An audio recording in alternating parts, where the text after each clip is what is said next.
That's right. That's what it's about. All right, let's fire it up. We're on. All right, episode 5. So last week we were talking about God's official name, the difference between a title and a role.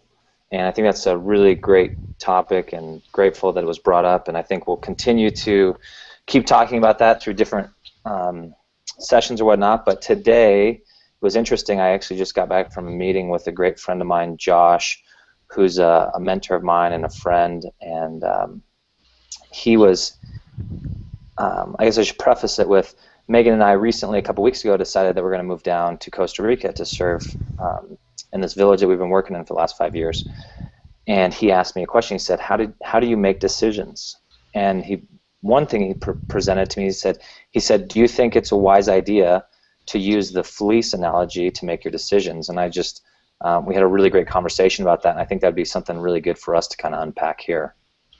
Yeah, I think it's something I wrestle with every big decision. It's like, how much do we make the decision based on what we know, and how long do we wait to make that decision? How much do we look for a confirmation of that? All those kind of things, it enters the picture every time. So, great topic. Yeah. I'm excited. You're in? I'm excited. Okay.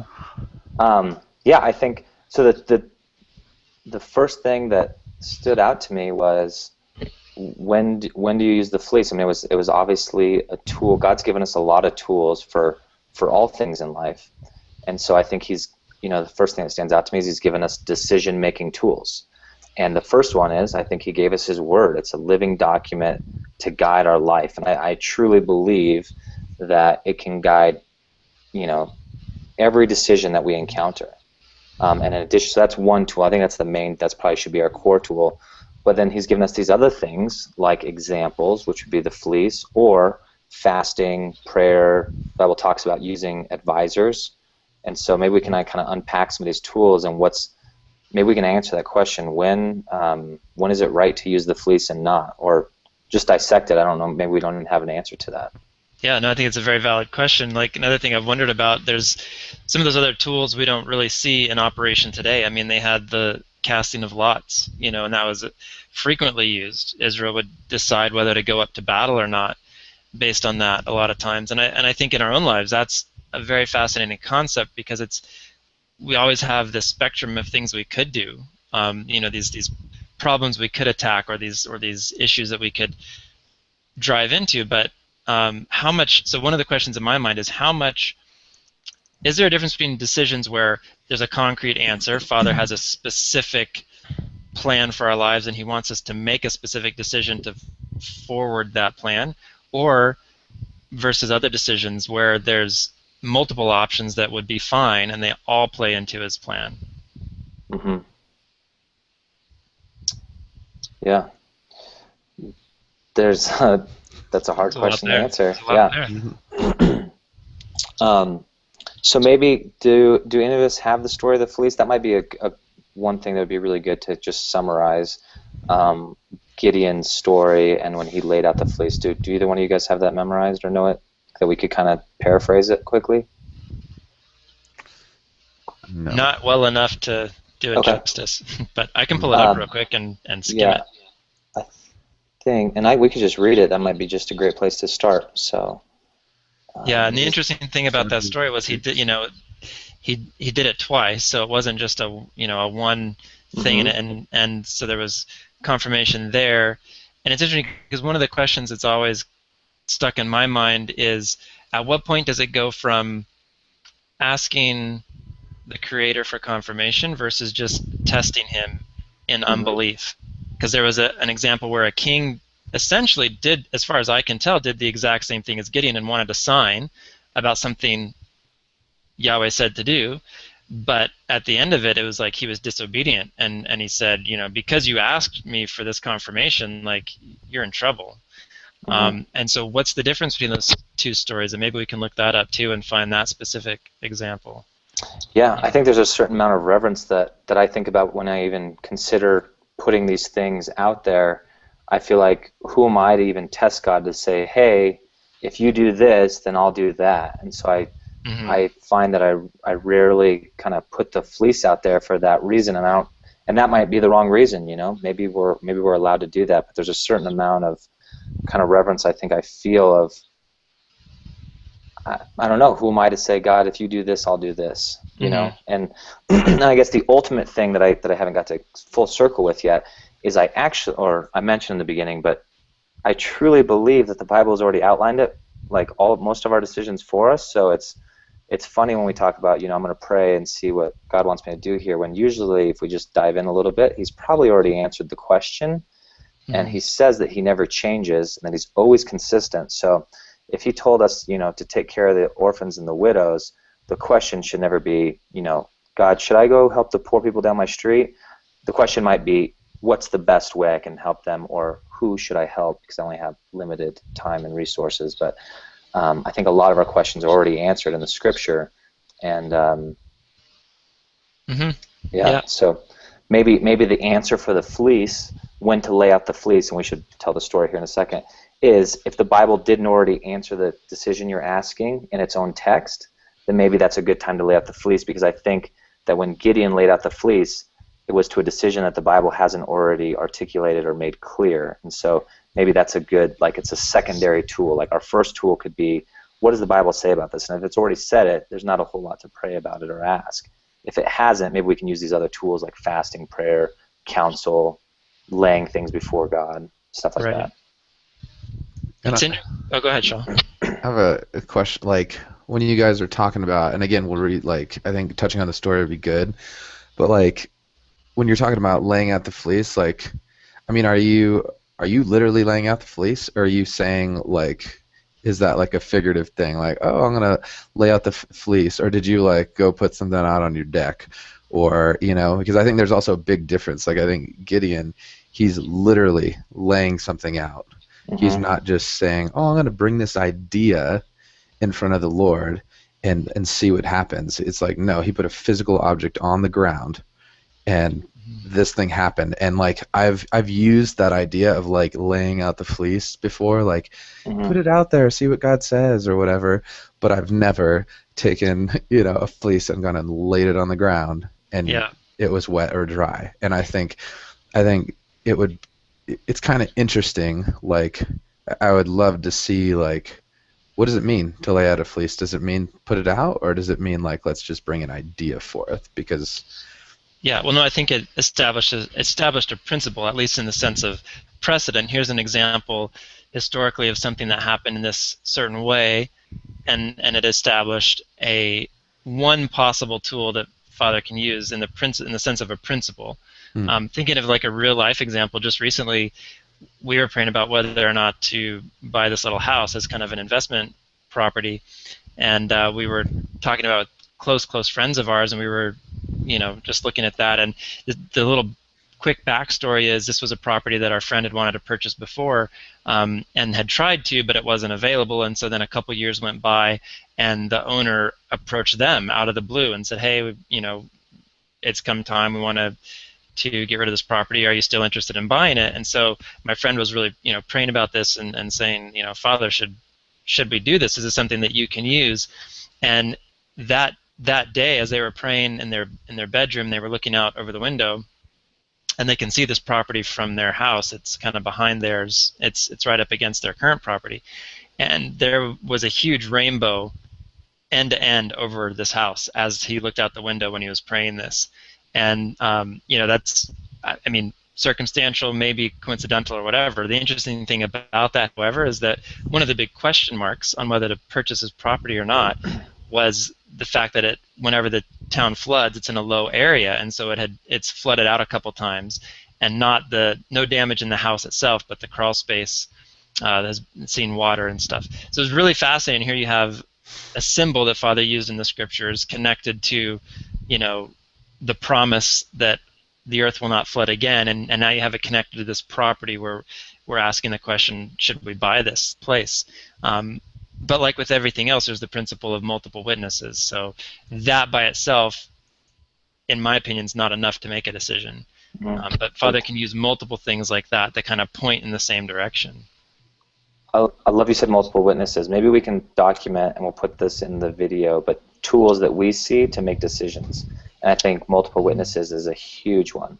I Hmm. think that's a really good one to have. There are multiple people witnessing on it. Yeah, Um, definitely.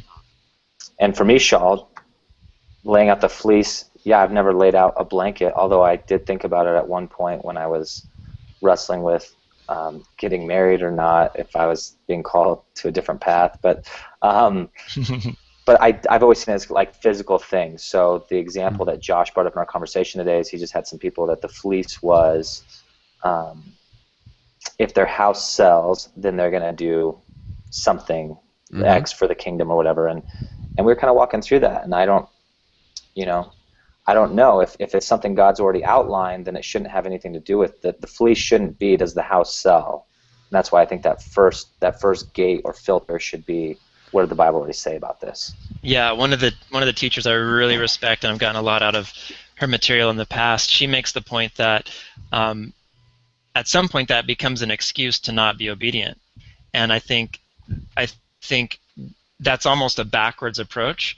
I think the approach should be, are we in tune with Father? Do we know what He wants from us? And then in faith, we take steps to make that happen, even if it looks impossible. And the example that she always uses, kind of directly to that parallel of selling your house, she says in her life, Father usually doesn't do something until she's walking in faith with it. So she knows Mm, she's supposed to sell the house, and there's no buyers. I mean, nobody's looking at it, nothing. And she says, doesn't matter, I'm going to start packing my boxes, we're moving, and that step of faith then triggers the buyer, and all of a sudden now yes. there's a buyer. Mm-hmm. And so I think that's a real interesting concept Yeah, as well. that's happened multiple times in our life where we're like, you know, it's clear like God's saying you need to do this, and it sounds totally ridiculous, but then yeah, you just take that one little action step of faith, and then yeah, like stuff starts happening, and it's like it's just really crazy. You're like, Yeah. whoa, like I didn't Whoa, see that coming. And then did it too, all it's come like together? I don't know, like a pretty firm believer that yeah, if you're walking in faith, like God's gonna provide like the things that you need, and sometimes the thing you need is a lesson, and what you thought you were getting taught is not what you get taught, and that's always fun and interesting and all that. But so to back up, like, so Gideon, maybe we should read the story real quick because I'm looking at it really briefly, but it's hard for me to focus and read and like still Hmm. listen to you guys. I'm, Um, Yeah. you No, I'm looking triggered at it some. too. Can I but jump like, in real quick and yeah, Yeah, go jump jump in. in. back? Sorry. Yeah, You no, just go ahead. triggered something, Sean. You were talking. I mean, both of you guys talking about faith. It's like this. It unlocks maybe Father's will or his combined effort, and we know that when we take one step, He takes 10,000 towards us. So it's not that we're even doing it. He's so merciful. He's doing it. But I was just thinking about, me and Megan have been praying about this maybe for a year and a half, what we should do next, and we felt like it came down to the last minute because we've just decided 2 weeks ago, and we're leaving in 3 weeks to go down to Costa Rica. And when you guys just said that, I was challenged with, did it have to happen last minute? So 2 weeks ago, the thing that happened was the only thing we knew, kind of like selling the house, the only thing we knew is that we weren't supposed to be in the current place that we're in now because it limits our ability to pour into people and ministry around us, just based on some of the rules of the HOA and stuff. And it's looking hindsight 2020, basically the day that we made the commitment, we said, we don't know where we're going to go yet, even though we've been praying about this for a year and a half, but we know we're not supposed to be here, so we're going to call our landlord and we're telling them we're done and we're moving out at the end of the month, and we don't know where we're going. And right after that, all these things came together for Costa Rica, but that was the first decision. And the reason I bring this full circle is I was thinking, sometimes God holds out to the last minute or whatever, but maybe He didn't. Maybe I should have been more courageous and more bold in making that decision 3 months ago when we were praying about where should we go. Hmm. Because I had the same information in front of me. So I'm curious now if maybe it's just me, Well, and And that's what that same thing is what bothers me about the Gideon story in terms of the context. And what's odd to me is that, and maybe it was just His grace and mercy in the situation, Yahweh didn't punish Gideon for a lack of faith or for, asking for this confirmation, in this really tangible way. But in the context, it starts out, I'm just looking at Judges chapter 6 here, and verse 36, Gideon says to Elohim, to God, he says, "If you are saving Israel by my hand, as you have said." Right. And that floors me, because here Gideon had a direct encounter with the creator of the universe. The creator of the universe says, "I'm going to save Israel by your hand," and Gideon's saying, "Are you really going to do this? Like, is this really, do you mean what you say?" And that, like, that bothers me. I mean, Yeah. duh. Well, now, yeah, like that's what I was gonna bring up. I was like, it says here NIV promised. It says here in my other version, yeah, like as you have said. And so it's like he wasn't. It wasn't like yeah, he couldn't go to the Bible and say, okay, it clearly states this, and I need to obey, or it's like God told him this, and then he still needs some like deal. And so yeah, that bothers me too. And I wonder, like, what was that lesson, or what was that thing that God was trying to teach him, or was he just trying to blow his mind, just or like what's the deal? Because he said it.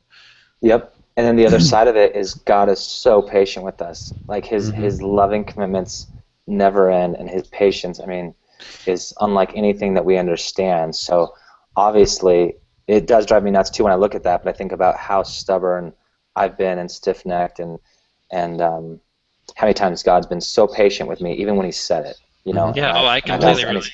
He's met me. So, but maybe we should read the story, because it's probably, we've bounced around a lot on it. Do you want to give maybe a little background, and one of you guys can read it, or I can read it? We can jump in around like 32 or maybe 31. Yeah, so just read it, dude. I don't. Well, you can. Okay. Do you want to give background? Does it need it? Yeah, go for it. I don't have the full. I think I have the full background, but I want to mess it up, so I'm going to just say, I'm starting in verse 31. This is Judges 6, but I'd recommend reading the whole chapter to get the full context of the verse. Yeah, and the only other thing I would add before you start reading is just in terms of the big picture context.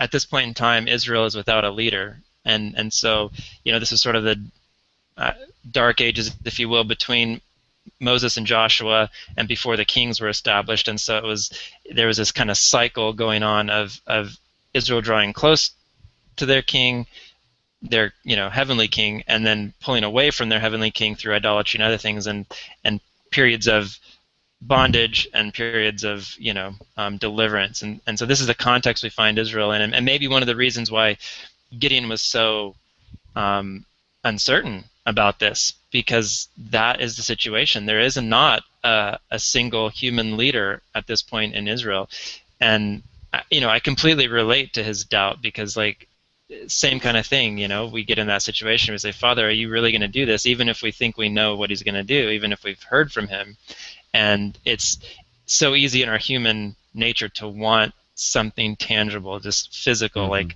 here's the way, go, and having that audible, physical, visual voice that tells us what to do, because that's easy. Yeah, I would have probably even doubted further than him. Like, show me all sorts of stuff. If I was in that situation, like all of Israel's, like, why would they listen to me, God? Like, I want to listen to you, but I'm scared, or I'm whatever. So yeah, go for it. Read that. Cool. I'm going to start a little bit earlier. I'm going to start maybe around on verse 27 is where I'm going to start. And part of the background is that Gideon was this righteous man, and at the time, as Andrew said, they were going back and forth between kind of serving Yahweh and serving false gods, and one of the big ones was the sun god, or Baal. Is that the right way to pronounce it? Yeah, Baal is how we typically pronounce it. Baal would be more of a Middle Eastern pronunciation. Okay. And so God calls Gideon, and He tells him to basically break down the altar of Baal and build an altar to Yahweh there. And so Yahweh being the God of Abraham, Isaac, Jacob, our God, our Father. So verse 27 says, and Gideon took 10, and I guess, sorry, jumping around. The context of this is that he did something, and it's stirring up major strife, and as Andrew said, the country is already in quite a bit of turmoil. So verse 27, and Gideon took 10 men from among his servants and did as Yahweh had said to him. And it came to be, because he feared his father's household and the men of the city too, much to do it by day, that he did it by night. And the men of the city arose early in the morning and saw the altar of Baal was broken down, and the Asherah that was beside it had been cut down, and the second bull was being offered on the altar which was built. And they said to each other, Who has done this deed? And when they inquired and asked, they said, Gideon, son of Joash, has done this deed. And the men of the city said to Joash, Bring out your son so that he dies, for he has broken down the altar of Baal, and because he has cut down the Asherah that was beside it. Okay, so at this point, basically Gideon is not a popular dude. He's basically desecrated the idolatrous altar that had been set up in the city by the idol worshippers, and now they want to kill him. And so that's fascinating to me because that feeds into the context of now Yahweh saying, hey, I'm going to make you a leader, and you're going to lead, basically people from among this people that right now are really ticked off with you. Mm-hmm. Yeah, in context, the Asherah was these poles that they set up to the god of Asherim, or maybe I'm not saying that right, but they're false idols and false gods, and it was a physical representation of worship that they used to worship these poles, and so he cut down those as well. So picking up verse 31, and Joash said to all who stood against him, would you plead for Baal? Would you save him? Let the one who would plead for him be put to death by morning. If he is a mighty one, let him plead for himself, because his altar has been broken down. So that day he called him Jerubbaal, saying, Let Baal plead against him, because he has broken down his altar. And all the Midian and Amalek and the people of the east were gathered together, and they passed over and camped in the valley of Israel. The Spirit of Yahweh came upon Gideon, and he blew the ram's horn, and the Abiezrites gathered behind him. And he sent messengers throughout all Manasseh, who also gathered behind him. And he sent messengers to Asher, and to Zebulun, and to Naphtali. And they came up to meet him. And Gideon said to Elohim, If you are saving Israel by my hand, sorry, this is really important, so I'm going to re-say this. Verse 36, And Gideon said to Elohim, If you are saving Israel by my hand, as you have said, see, I am placing a fleece of wool on the threshing floor. If there is dew only on the fleece, and it is dry on all the ground, then I shall know that you are saving Israel by my hand, as you have said. And it was so. And he rose early the next morning and pressed the fleece and wrung dew out of the fleece to fill a bowl with water. And Gideon said to Elohim, Do not be displeased with me, and let me speak only this time. Please let me try only this time with the fleece. Please let it be dry only on the fleece, and let there be dew on all the ground. And Elohim did so that night, and it was dry on the fleece only, but there was dew on the ground. And yeah, so sometimes when we go straight through like that, and I think about what's going on in Gideon's head and how Father's responding to those requests, it's almost like the things that he gives us to hang on to, the rainbow over the house, like those are for us. I mean, obviously, Yahweh doesn't need those things, but he's gracious enough to allow those things so that we can hold on to something as we pursue his will and the decisions that we're making. It's really interesting. Yeah. It's definitely a different perspective, like after you read it a little bit, like versus just reading it off the cuff, or like trying to think back and remember the story and stuff. It's interesting, just kind of throughout it, quite a few times he says, if you want me to do this thing that you've told me to do. He doesn't just say it one time, but he kind of keeps repeating this thing that God told him to do it. And so it's almost like a courage booster or a faith booster or something, but God's request never changed. Oh, and you got to think too, and from Gideon's perspective, like this is probably a life or death situation, like, and so I'd probably handle that a lot different as well, and possibly be quite disobedient. So, like, if I thought, I don't know, it'd be tough. Yeah, and why are stories in the Bible, right? So King Solomon had, hundreds of concubines. That story is not there as an example for us all to have concubines, but it's a lesson learned, right? So I heard a really interesting. That triggered I heard a really interesting perspective from a Jewish rabbi the other day on one of the Roku channels. I was cruising, and he said something that I'd never heard before, and it stuck with me. He said that the scriptures are not just something that happened way back when. he said in Jewish thought and in Hebraic thought, the scriptures as we read them, it's what's happening to us right now, and it's something for us.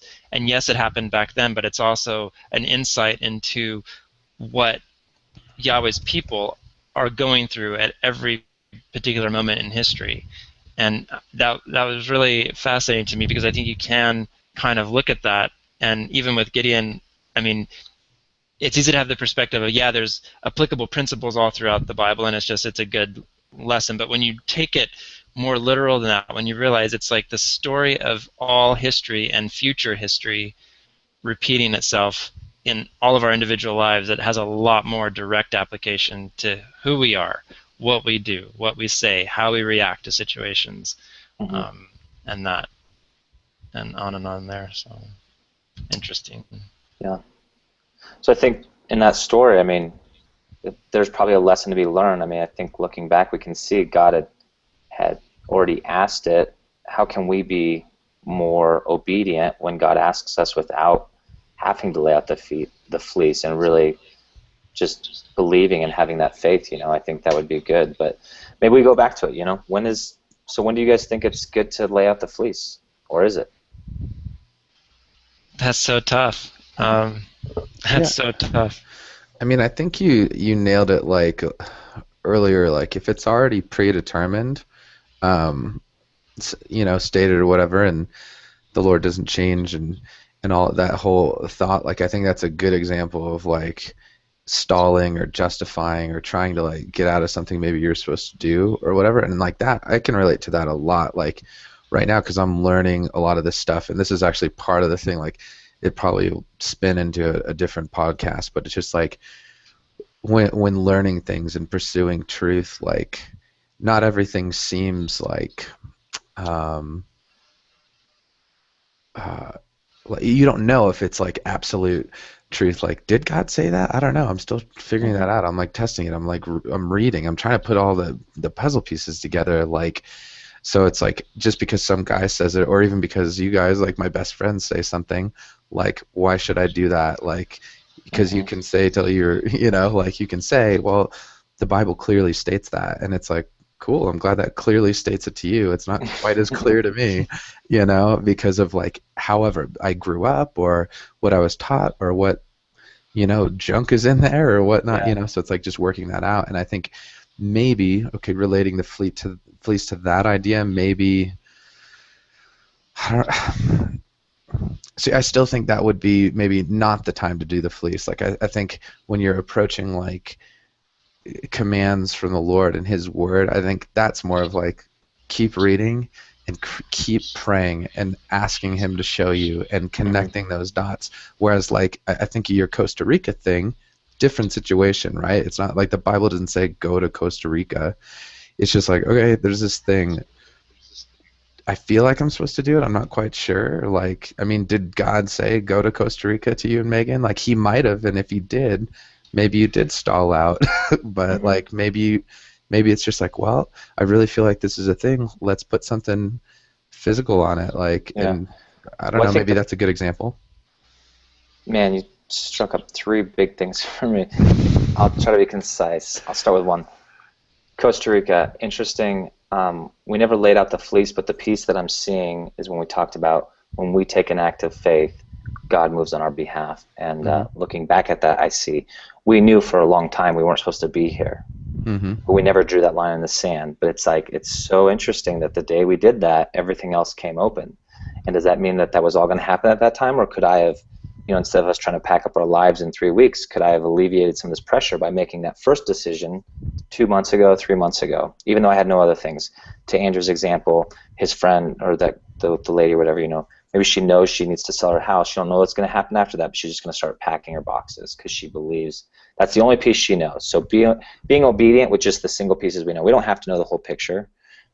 It's a journey. We only need to be obedient with that first piece, but that was kind of my thought. We never even laid out the fleece. I just think that I could have been God says when we obey Him, there are blessings. And man, hindsight 22, there probably would have been a blessing in having more time to do this. It didn't change. We were going to go, but He was waiting for us to move so He could move on our behalf. and it would have been a little bit easier of a journey for us. Hmm. Yeah, I think another specific example from my testimony, a lot of times too, like you said, it's really important to remember that we only have to be obedient with the immediate thing that's in front of us and not the full picture, because a lot of times in my life, Father has gotten us moving in a direction so that he can direct us somewhere else. We think we're going to destination A, but the important thing is the motion. It's not destination A. And we end up in destination B, which is really where we were supposed to be. We just couldn't see that, but we were still moving forward. And as a family, we moved to Virginia from Arkansas for my dad to go to grad school. And in our minds as a family, the goal of that was for him to eventually go to Africa with that. But Father took us down a completely different course. But that was the motivation for going to Virginia in the first place, and that was just the next stepping stone for the path that we were on. Mm-hmm. Mm-hmm.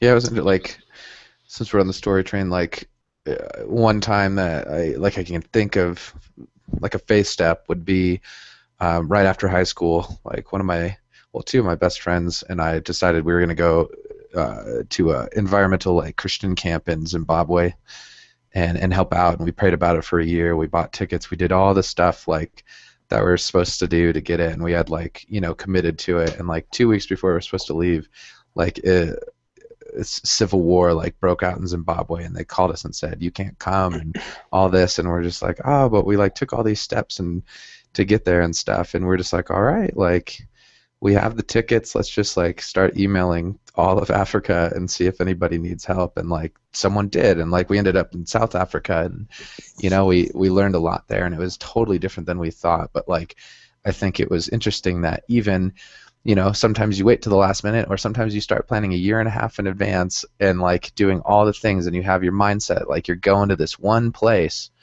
and then bam, like 2 weeks before you're going somewhere else, and it's just like, but I think the faith step in that, like we were called to go, like, was good. And, I've learned a lot since then on that particular trip, but like, it's interesting how, and I have like tons of examples like that, like with band stuff and traveling around with those guys and just crazy things. But I think, yeah. Just to go back to the fleece really quickly from the thing you had previously said, I think that the fleece is an interesting lesson, and there's probably a lot of things we can pick up from there, but the other thing that stands out to me is this was for a very extreme thing, and it only happened once in the Bible. And so for us to try to use it as our main decision tool, I would say probably not a good idea. And so some of these other things we're talking about is pretty valuable, but to take things within context and understand that, when we're going to a life or death situation, maybe something like that is valuable, but it also in the entire scriptures was only used one time. And so, I don't know, that kind of stands out to me a little bit. You mentioned, Andrew, like, I don't know if it was already on the podcast or somewhere else, like you mentioned lots and stuff like that. And like, I think it's so crazy, like that, things were determined, decisions were made by casting lots back in the day. And like, at some point, weren't they like, it kind of came to the point where they just decided they're like, lots aren't used anymore or something. I can't remember. I vaguely remember something like that. But it's just like, to me, it's like almost like, it reminds me of gambling for some reason. It kind of does. It's interesting. It's interesting that like major decisions were made like on those things, and like I think even just doing something like that, like faith, like I'm gonna throw this whatever dice or whatever it was the lots were on the ground, and God's gonna tell me what to do because of that. It seems so voodoo to me. It seems, yeah, it does. It seems superstitious, and it. That's something actually I would like to research more from just the cultural standpoint and even just historical standpoint. Like what were some of the I don't feel like I have a great context for that, but reading the surface of the scripture on those things, I mean, yeah, they used the lot to determine, even who would go and serve at different points in time, and even who, which groups of people would be selected from their tribe or whatever to go up to battle, or like a lot of those different kinds of things where it's almost spooky, really, to think about, throwing that out and then just however it appeared, they took that as God's will. And I don't feel like I have a great grasp on that. But what's interesting about the Gideon story too, even in the sense of that physical thing, that mechanism or tool that he was using to confirm what Father had told him, it ties back into that principle of 2 or 3 witnesses, and kind of the perspective I've grown to have over all the Scripture, Genesis to Revelation, is that Father's consistent, and principles still apply throughout the entire Word of Yah. And we see in Matthew 18:16, for example, that concept specifically in the context of dealing with sin in a congregation, or offense, I should say.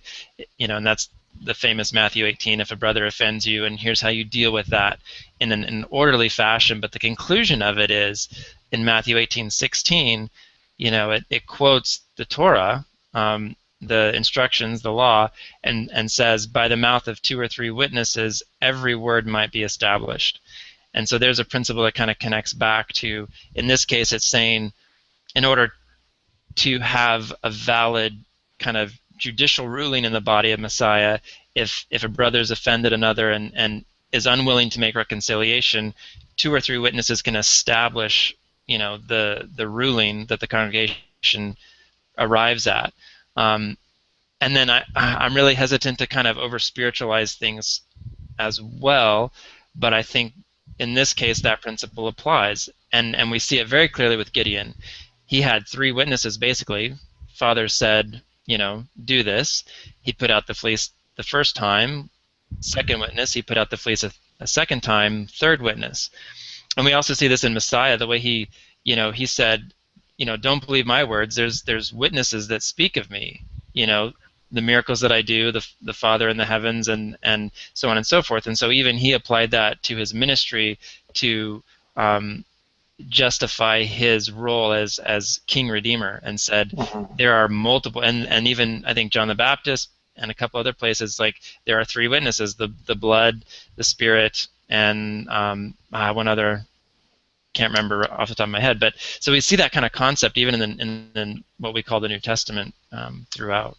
Yeah, and I completely agree in the importance of multiple witnesses. The thing that's kind of standing out to me is, can that be used in the wrong way? Or because one of the things we've talked about before is not taking the entire Scriptures into context. So is that how every decision should be made? Is that a filter that should go through every decision? Does there always have to be multiple witnesses? Because I could almost get multiple witnesses in my own, through my own reasoning or whatever, on any issue on both sides of it. So I think multiple witnesses is super powerful, but I also want to caution us to keep it within context. Yeah, and here's an interesting story to go along with that. Like when I think about witnesses, and so some of my best friends, like a few years ago, they were trying to determine, well, I don't even know like the whole story by like how they got there, but I know like one day my buddy was praying, and he just really felt like the Lord was asking him to move his family to another place, and just felt really strongly about it. And he's like, man, this is like really crazy, like really vivid, really all that. And he's like, I'm not really sure if this is accurate, but like I feel like it's real. He was like called his wife, or his wife called him, and like before he even said something, she's like, stop, don't say anything, let me share something with you. And she's like, I feel like the Lord is telling us to do, bam. And like she said the exact same thing that like the Lord just told him. And like they like, to me, he's like the Lord's saying to them separately, like kind of like this is what you have to do. There's the 2 witnesses or whatever, where like you're saying, it's like, yeah, I could go formulate people, like get people on my side, or like find people that I know like have a bend on something, and I can like get them to help me to justify something if I need to. But yeah, when it's something like that where it's just like, hold on, like we didn't talk about this, and then all of a sudden, boom, like we got the same thing. Like it's really, really cool, really interesting. And I've heard multiple stories like that too. I think it's a good example of what a part of it. Multiple witnesses looks like. And I think, and you guys can kind of push back on this, but I think it's a great tool, but it's not always going to be there, and we shouldn't always rely on it. But I do think when it happens, we should be very attentive to it. Yeah, definitely. and I don't know how much time we have. I want to touch on one thing you said earlier, Shaw. You were talking about, you've read these things in the Bible, and maybe it's clear to one person, but it's not clear to another. And we talked about, we're only responsible for being obedient with what we know, and so we take those incremental obedience steps. But maybe it's not crystal clear. And I want to post a Francis Chan talk where he talks about when he moved to Asia, and he said that a lot of people came up to him and said, if God, man, that's so cool that you're doing that, and if God, would tell me to do that, I totally would go. It's just cool that you have that connection with God, and I can relate to that a lot because that's kind of a similar thing we get from a lot of people when we tell them, like, oh, that's awesome you're going, and by no means is Costa Rica anything like what they did in Asia, but in any case, it's somewhat similar. And what stands out to me is he said that he was about 60 or 70% certain of this, and that was it. And I think, and so then I kind of relate that in my own mind. I'm like, I've been challenged by that for about 4 years, ever since I watched that video. And he was saying, God's already said, he's told us all, make disciples. He's told everyone, serve the orphans, the widows, the poor, and the foreigner among you. He has told us to respect our parents. Like he's already made a lot of things clear to us, so it's already written. So this idea of has he called me? He's probably called all of us to all these, or he has called all of us to all these things. So, but the point that I want to touch on with that whole idea of only being 60, 70% sure or whatever, is that if we were 100% sure, if he, and this is just kind of a theory I have in hearing you say some of the things earlier, if he wrote it down for us, if a note appeared under my door and it said, Ken and Megan, there is a need for sustainable living and agriculture in the village you've been working in the last 5 years. On October 1st, I want you to pack up your things and go. Signed, Father. Right? If we got that, we would we would not be part of it at all. How much faith would that require? There would be no faith. Yeah. There would be no obedience, and we wouldn't grow at all. And we would have zero part in that. Right? And I bring this to end times. The Bible says that one day, right now we all have a chance to repent. We'll have a chance to turn around and to submit to our Creator. But the Bible says one day every knee will bow and every tongue will confess that Messiah is Lord, right? That he is the Son of God and that he is King of Kings and Lord of Lords. On that day, even though God's going to show up in a very, very real way, it no longer matters, right? When people's knees are forced to hit the ground and they start vocalizing these things that they've heard, it doesn't matter anymore. They had a chance to take that act of faith, but as soon as God does that, free will is gone, right? So there's no longer this choice of, do I believe in God? I am believing in God because it's real. Yeah, it's right in manifested, right? So if any of the decisions were 100% and God was that clear, it wouldn't be really free will, and we wouldn't grow our faith. All those things. I don't know. Yeah, no, I agree. I think that's stuff, and that's a lot how I operate, and a lot like I agree with everything you said. Like, man, 100% is very rare in my world. Like, I just don't live. Like, I live in a lot of 50s, man, and then we're like 30% or whatever. But like, yeah, like I think that's really good, and like I think sometimes I'll read something or hear something, and I'll take that 60% and run with it, and sometimes like I don't, and whether it's fear or whether it's whatever, but I do think you nailed, like, whenever you're in pursuit of truth and obedience, like, blessing is there, like, and it's also, I don't know, I think it's also a good confirmation, and I think, not to be mistaken for, I think lots of people's idea of blessing is interesting sometimes, but yeah, blessings always followed obedience for me as well, and like it's cool. Like I think where I was touching on, and maybe going, and maybe another great podcast thing, like I was saying, is yeah, it's like how do you, like the journey there is very interesting, like when to pull the trigger on that step is very interesting, because like where's that balance, and I don't know, maybe there's a lot of excuses tucked in there too, or fear or whatever, but I don't know. It's good stuff. Totally. It is, yeah. Do you have? Yeah, I was gonna say, any closing thoughts, and then maybe also we can come to what we think about using the fleece or when to. Maybe whatever closing thoughts you had, Andrew, plus maybe a conclusion on where we landed on that initial question. Yeah, no, I just wanted to throw out, like, I hate referring to passages and not having the reference, so I just wanted to throw out John 5 was what I was referring to earlier, where Messiah was talking about, his role as Redeemer and Messiah, and of course that was the big question: is he the one? And he was referring to the multiple witnesses that established that. So that's John 5, and then I didn't have time to look up the other one about the blood, the water, and the Spirit as being the three other witnesses. But yeah, I don't know. It's super hard to land on. And again, back to, I think, episode 1. I think we talked about this in episode 1. Relationship, right? There's not going to be a formula. Does this decision-making tool fit this situation? Is there a fleece paradigm that we can apply? It's not cut and dry. I mean, it's relationship, and it stands out in my mind as one potential valid approach, at least from the principle standpoint. But to what extent do we want to jump out on our 60% and have that faith interaction and that that learning and that just kind of the reward of basically stepping out there with a lot of uncertainty? Or how long do we hold on in disobedience, if it is disobedience, and wait till we get a 99% confidence level, and then maybe it's too late. Maybe we've missed out on a huge thing that Father wanted to do because we just hesitated too long. And it's a really complex interplay between grace and mercy, faith, obedience.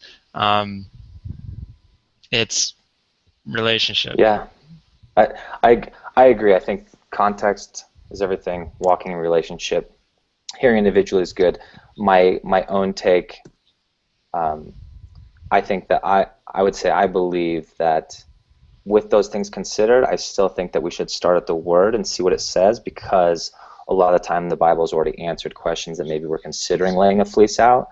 And if the Bible hasn't specifically already laid that out, then maybe fleece is a tool. Yeah, no, I agree. And I think a great example that speaks to that, very specific, is the parable of the talents and how those were used. And you had two servants. Three servants. Yep. You cut out for a second. So did I cut out for a second? The parable of the what? Just saying, the parable of the talents, I think, speaks directly to that question. And then you have the example of three servants. They all had resources. Two of them invested and earned interest for the kingdom. One of them, buried it and didn't do anything with it. He knew he should have. He didn't, and there he didn't ask, should I do something with this? He knew he should. He knew he should, but he buried it and sat on it. And so I think that's the same thing that you're talking about, Ken. We know we should be doing certain things. We can't just sit on what we know and do nothing with it. Like, that's not an option. And so in terms of how we do it, I think there's a lot of latitude there for making mistakes and learning from those mistakes, but we definitely shouldn't be doing nothing. We have a lot of information from the Word about what to do. Mm-hmm. I agree with you both. I think the Word is a great place to start, and just raw prayer, and if there's other people involved, pray with them and hit the Word with them, and then maybe a situation comes up where the fleece makes sense. I don't know, after reading that and having a refresher on it, it's very interesting, that God said he was going to do something and promised it. And then the fleece, I can't think of very many times in my life where it's been God said this and I knew it, and I was well, maybe I should check that somehow, and laid out a fleece. Maybe there are, and I'm just not thinking of them. But and it doesn't mean that situation's not going to come forth. And then I think also Ken nailed it. What can we take from this passage, and about faith and all that? Maybe skip the fleece if possible. I don't know. Maybe that's part of the reason the story is there. Oh man, I'm getting some new thoughts, because you could connect this to other religions in terms of how they get started by vision. This angel told so and so, here's some new truth that's never been revealed before, and they start running, and now you've got this whole false religion. And in the context of Gideon, again, he was in the middle of a culture that had false religions and idols, and what's fascinating, I never connected those two thoughts before, but you have, right after he tears down the altar of Baal, the reaction of his dad is, if Baal is a god, let him speak for himself, let him defend his own honor. And in that context, then you have a god, you have Elohim, Yahweh, who does speak for his will in a physical, tangible way, and he puts the dew on the fleece, and then he withholds the dew from the fleece.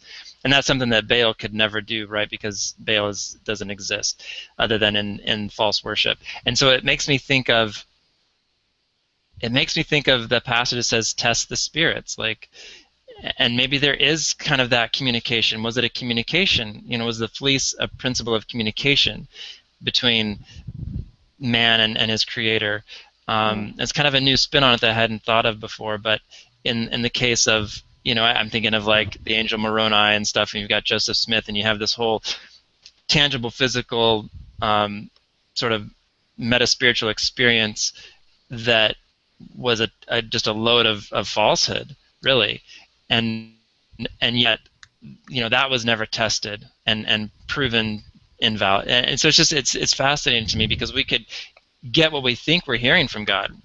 We think Yahweh is saying X, Y, Z, and there's always like the first critical litmus test is, does it line up with the Bible? Like, is there anything about this word that doesn't measure up to the plumb line of the scriptures? And that's sometimes an easy elimination or confirmation. Then on top of that, then how do we test the spirits? And that could be a whole other topic. But how do we know? Yeah, how do we know the original? Maybe that was what was going on in Gideon's mind. Like, maybe he's saying, how do I know this is the God of Abraham, Isaac, and Jacob? Maybe it's something else I'm being influenced by. So I don't know. That's a can of worms.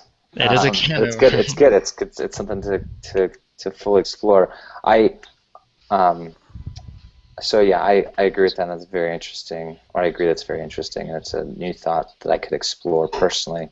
And I think, for me, going back to it, I would summarize for myself that I have pretty strong conviction that the Bible should be my starting place in decisions, as you mentioned. And if it's not clear, then I think the fleece could potentially be a tool, a secondary tool that I use to help make a decision, but I still see that being a rare time, and it would be when I'm in relationship with God and I really feel like this is a great tool to use, but I don't think it should ever be used as a starting point. I think we should see, to what you said, what the Word says, and the whole reason for that is most of the time our questions are already answered. Sometimes, or many times, maybe not how we want, maybe we don't want that answer, but it's already been laid out for us. So trying to lay out a fleece is maybe an act of disobedience, but I think fleece could be a secondary tool in the right context when you're in relationship with God. Yeah, it could be. But I mean, like you said earlier, I think at the beginning, that's one example. And I think there's maybe one or two others that you could say are similar to the fleece.